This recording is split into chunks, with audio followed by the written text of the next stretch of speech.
Hello friends, welcome to my channel Easy Tasty Recipes. இன்றைக்கு நம்ம பார்க்க போற ரெசிபி வந்து ஒரு டிஃபன் ஐட்டம் தான். ரொம்ப டேஸ்டியா இருக்கும். நீங்க இத கேள்விப்பட்டிருக்கீங்களான்னு எனக்கு தெரியாது. நிறைய வகையான அடைகள் வந்து நீங்க செய்திருப்பீங்க. ஆனா தக்காளியை வச்சு ஒரு அடை செஞ்சிருப்பீங்களா அப்படினு எனக்கு தெரியல. ரொம்ப டேஸ்டியான இந்த ரெசிபிக்கு என்னென்ன பொருட்கள் தேவைன்னு பார்க்கிறதுக்கு வாங்க வீடியோக்குள்ள போலாம்.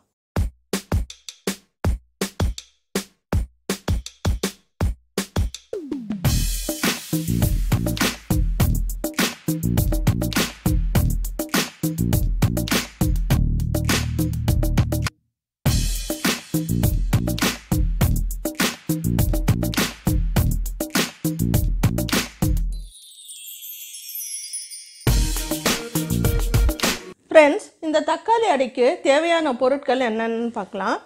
இட்லி அரிசி 1 கப், அப்புறம் வந்து பச்சரிசி 1 கப், கடலைப்பருப்பு 1/4 கப், துவரம்பருப்பு 1/4 கப், உளுத்தம்பருப்பு 1/4 கப். இதுதான் மெஷர்மெண்ட்.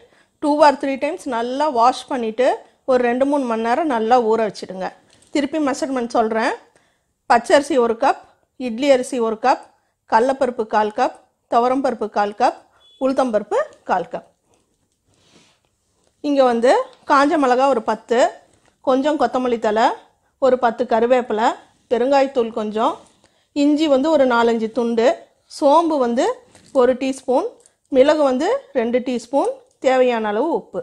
இங்கே வந்து நான் இந்த அளவு அரிசி பருப்புக்கு வந்து ஒரு 8 தக்காளி எடுத்து வச்சுருக்கேன். இந்த சைஸ் தக்காளிக்கு.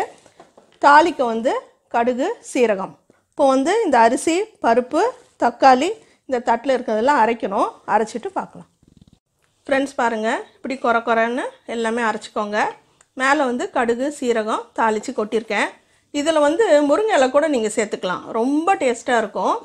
கொத்தமல்லி, கருவேப்பிலை, கேரட் துருவல் எல்லாமே நீங்கள் சேர்த்துக்கலாம். இது ரொம்ப சாஃப்டாக இருக்கும். ரொம்ப நிறவ வேணாம்.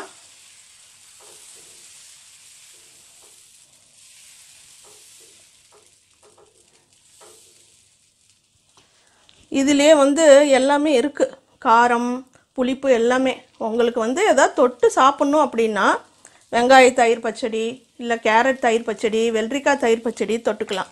இல்லை ஏதாவது ஒரு கார சட்னி வந்து செஞ்சு தொட்டுக்கலாம்.